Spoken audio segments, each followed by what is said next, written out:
In this module, you will learn how to display payments not linked to an invoice in the left list of the GES PAY function and the payment proposal.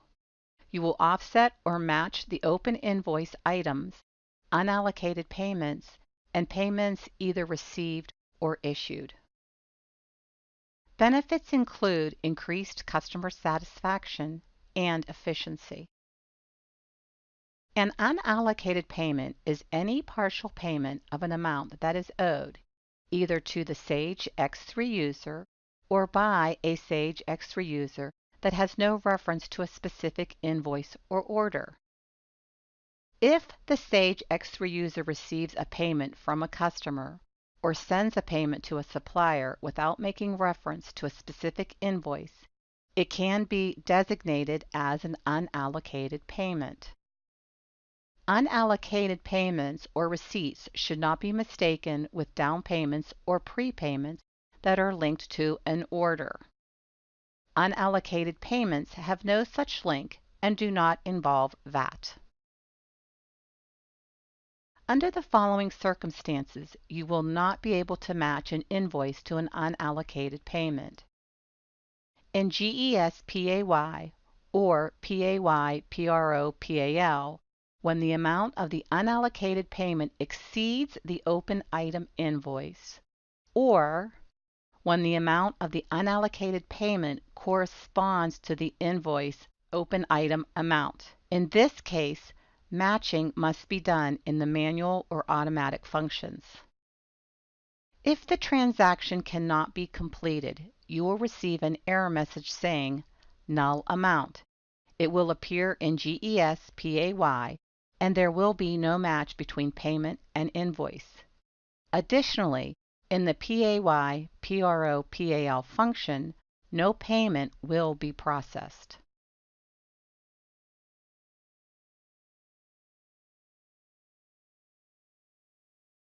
Let's take a look at working with unapplied payments and receipts in our system. Under our AP/AR accounting, invoicing, customer BP invoices, we have an invoice entered in for the Bike and Toy Company of $6,000. We also have an unapplied payment. Under AP/AR accounting, payments, payment receipt entry, we'll come down to the RECCH entry type.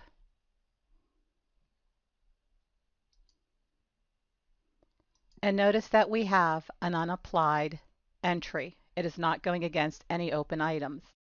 And if we come down to the open item drawer, we only see our open item of $6,000. We do not see our previous unapplied payment. If we would like to see this payment when we select our open items, we can go ahead and set that up. Under our accounting document, we want to see what document type this payment goes to. So I'll select the journal entry, and I will select the entry type, which is my document type. I'm going to jump to it, and I need to make sure that Open Item Management is turned on for this document type, and then I save my changes. The next thing I need to do is make sure my parameter is set. I'm going to go to my parameter entry by going under Setup, General Parameters, Parameter Values. I'm going to come into my Accounts Payable Receivable, which is TRS chapter, and I'll come down into my Legislation for USA. I will open up my payment entry group, and I'll go into the detail. In here, we have a PAYUNALL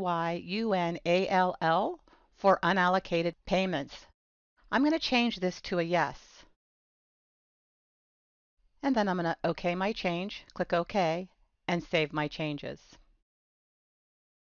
Now I'm going to go ahead and close out. I'm going to go back into my payment entry screen under AP/AR Payments, Payment Receipt Entry. I'll come back down to my RECCH,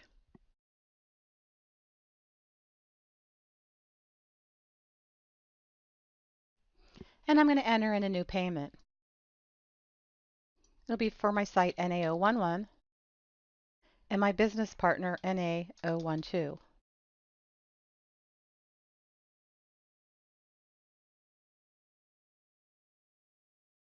I'll put in my bank.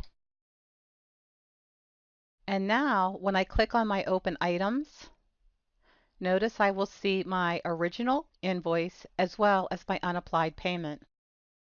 I can select both, and I don't even have to click on the checkboxes. I can go ahead and just click on the line, and my unapplied invoice and my invoice are dropped into my grid. I can then put the difference in for my amount and enter my check number and create my payment and post it.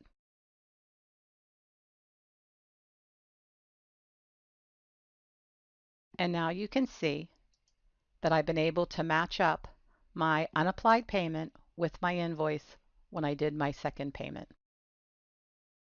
In this module, you have learned how to display payments not linked to an invoice in the left list of the GES PAY function and the payment proposal.